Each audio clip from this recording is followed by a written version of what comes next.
Hello my dear students and welcome back to RS only. So आज जो है हम लोग बात करने वाले हैं दैट 80-20 रूल की, जहां से आप लोग मैक्सिमम मार्क्स फेच करोगे अपने प्रीलिम्स 2026 के अंदर। ठीक है, आप लोगों ने अगर पीवाईक्यूज एनालाइज करे होंगे, so you must have seen one thing that ऐसे बहुत सारे टॉपिक्स हैं जो बार बार में रिपीट हो रहे हैं आपके आरएस एग्जाम के अंदर, in your prelims specially. Right, mains के अंदर भी रिपीटिशन है, but today we are specifically talking about your prelims. ठीक है, so that is the 80-20 rule. What exactly is the 80-20 rule? ये क्या है? आपका 20% syllabus है। ठीक है, what is this? This is your 20% syllabus, जिसके अंदर से आपके 80% आपके क्या आते हैं? क्वेश्चंस आते हैं। ठीक है, अगर आपने तैयारी पूरी कर रखी है and now you just need to clear your prelims. ठीक है, आप मेंस अगर आप सेलेक्ट हो जाते हो, आपका प्रीलिम्स क्लियर हो जाता है, तो आप मेंस के अंदर अच्छे से परफॉर्म कर दोगे if you have that thing in your mind. So this 80-20 rule is completely for you. ठीक है, परफेक्टली फॉर यू। ठीक है, मतलब मेंस की तैयारी तो आपकी फुल होनी ही चाहिए। With that, if you just want to get prepared completely for your prelims, and this 80-20 rule is for you. What is this 80-20 rule exactly? So basically क्या होता है, आपके 20% ऐसे टॉपिक्स होते हैं हर सब्जेक्ट के अंदर। ठीक है, हर सब्जेक्ट के अंदर 20% ऐसे टॉपिक्स होते हैं जहां से आपके क्वेश्चंस बनते हैं, और वो बनते हैं कैसे? बार बार के अंदर आपके क्वेश्चंस जो है वो बनते हैं। फॉर एग्जाम्पल, हम एग्जाम्पल लेते हैं ज्योग्राफी का।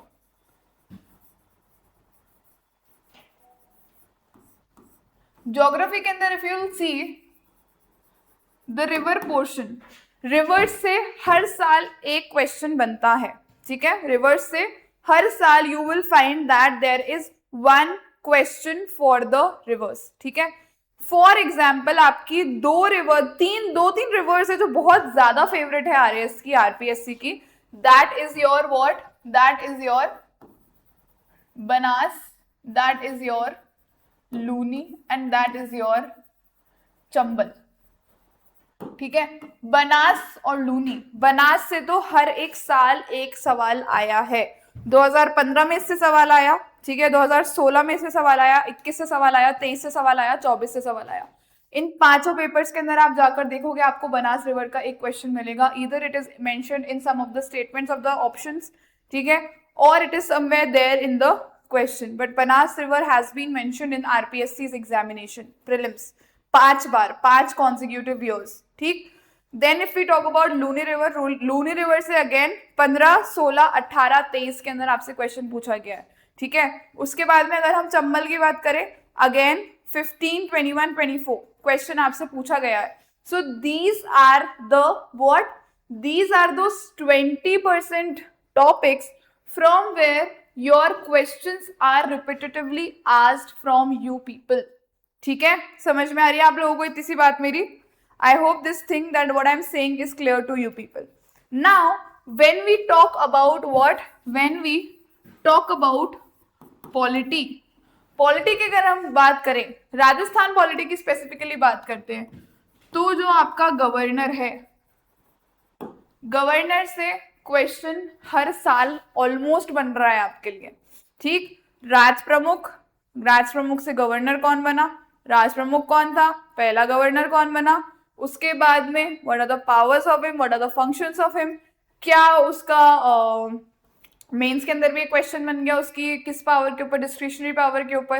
राइट, कि भाई वो रिजर्व कर सकता है बिल के, नहीं कर सकता। सो ये क्या है? ये फ्रूटिंग टॉपिक्स होते हैं आपके। ठीक है, these are the fruiting topics जो आपको मैक्सिमम मार्क्स फेच करवाते हैं in your examinations. Right, so आप लोगों को भी अगर if you people need to tap these 20% of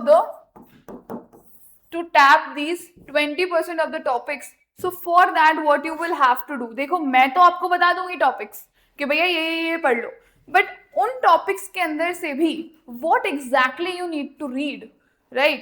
topic for example आपका कॉन्स्टिट्यूएंट असेंबली है, making of the constituent assembly. ठीक है, मेकिंग ऑफ द कॉन्स्टिट्यूशन है, कॉन्स्टिट्यूएंट असेंबली है, उस टॉपिक के अंदर से भी क्या चीज इंपॉर्टेंट है और क्या चीज आप स्किप कर सकते हो, वो आपको कब पता चलेगा? जब आप खुद क्या करोगे, PYQs को एनालाइज करोगे। Once and for all when you realise that हम लोगों ने PYQs एनालाइज किया और हमें अब पता चल गया है, हमें एक सेंस आ गया है कि किस तरीके से RPSC क्वेश्चन पूछता है, तो जब आप पढ़ाई करोगे तो उस तरीके से ही आप लोग जो है अपनी पढ़ाई को करने वाले हो, फर्स्ट थिंग, ठीक है। नाउ जब हम लोग PYQs एनालाइज करते हैं तो हमें क्या क्या चीजें देखनी है, what all things do we need to see? First of all we need to see the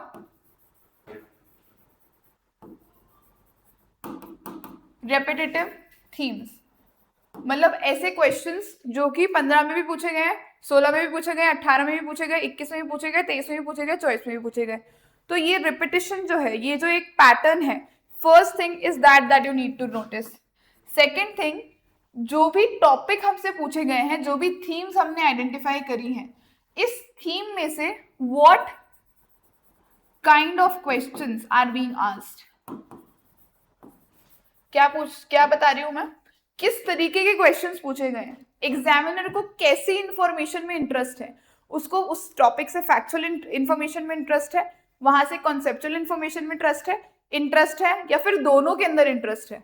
तो फिर जब आप व्हाट काइंड ऑफ क्वेश्चंस को अपने दिमाग में डाल लोगे कि भैया इस तरीके के क्वेश्चंस पूछे जा रहे हैं, तो आपके दिमाग में एक चीज क्या आ जाएगी कि हाँ भाई मुझे इस तरीके से अपनी पढ़ाई को क्या करना है, दोबारा से स्ट्रीमलाइन करना है, ठीक है। PYQs एनालाइज करते वक्त दो चीजें आपको याद में रखनी है, what are the repetitive themes, what are the kind of questions that are being asked from those repetitive themes. And after identifying these two things, what you need to do is you need to what, आप लोगों को अपनी, you need to streamline your studies. You need to streamline your studies as per that, ठीक है। According to that you need to streamline your studies, ठीक है। इतनी बात आप सब लोगों को समझ में आ रही है मेरी? So this is one मूल मंत्रा that you must follow for before your examination, ठीक है। अब देखो PYQs एनालाइज करना बच्चों का खेल नहीं है, ठीक, बच्चों का खेल बिल्कुल नहीं है। 150 क्वेश्चन है पर पेपर। अगर आप 2013 से भी करते हो, चलो 2013 छोड़ दो, या फिर 2013 से लेते हैं हम, 2013, 15 में दोबारा हुआ था वो एग्जाम, 16, ठीक है, 3 पेपर्स तो ये हो गए, 16, फिर उसके बाद में आपका 18, उसके बाद में आपका 21, उसके बाद में आपका 23 और उसके बाद में आपका 24। तो ये हो गए आपके 7 पेपर्स, ठीक है, 7 पेपर्स आप लोगों के हो गए हैं। तो 7 पेपर्स के 150 questions, so you have to analyse these all questions, you have to recognize a pattern of all these questions and then आपको अपनी पढ़ाई को उस तरीके से स्ट्रीमलाइन करना है। maybe you will take a time span of, अगर आप completely solely यही काम करते हो तो मैक्सिमम 2 से 3 दिन के अंदर आप जो है वो कर सकते हो, मैक्सिमम 2 to 3 days, ठीक है। 2 to 3 days आप completely आपके PYQs का एनालाइज कर सकते हो, बट ये 2 से 3 दिन आपके लिए बहुत फ्रूटफुल होने वाले हैं जब आप एग्जाम देने जाओगे, ठीक। तो इन 2 से 3 दिन के अंदर अपने PYQs को अच्छे से एनालाइज करो और इन 3 चीजों को जो है वो करने की कोशिश करो। And with this I am 110% sure that you will definitely get results, okay. In last my live session, today's live session only, a student said that ma'am मेरे मार्क्स नहीं आ रहे, मैं बहुत डिमोटिवेट हो रहा हूँ। तो भैया मार्क्स नहीं आने का असली मकसद, असली रीजन ही यही है that you are not analysing what you are giving. जो मॉक टेस्ट आप दे रहे हो उसको आप एनालाइज नहीं कर रहे हो, and that is the most gravest mistake that the aspirants make, right. So analyse your question papers, analyse your mock test and learn from the mistakes that you are making over there, ठीक। चलिए, so with that we'll end today's session. कोई doubts queries है definitely you can ask in the comment section first thing.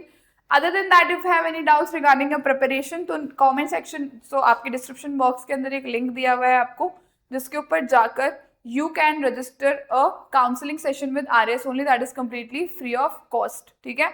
या फिर जो number दिया हुआ है उस पर कॉल करके भी आप एक रजिस्टर कर सकते हो your online session, sorry online आप रजिस्टर कर सकते हो एक offline session with RS only, that जहां पर आपको फ्री काउंसलिंग मिलने वाली है।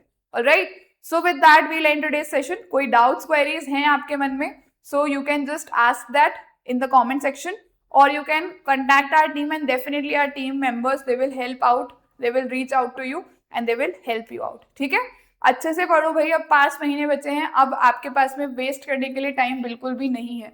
दोस्ती यारी छोड़ दो थोड़े दिन के लिए, थोड़े दिन के लिए थोड़े से सीरियस हो जाओ, बिकॉज ये जो एक अटेम्प्ट है आपका, तो ये वाला जो 2026 वाला जो एग्जाम है बहुत क्रूशियल, बहुत इंपॉर्टेंट होने वाला है।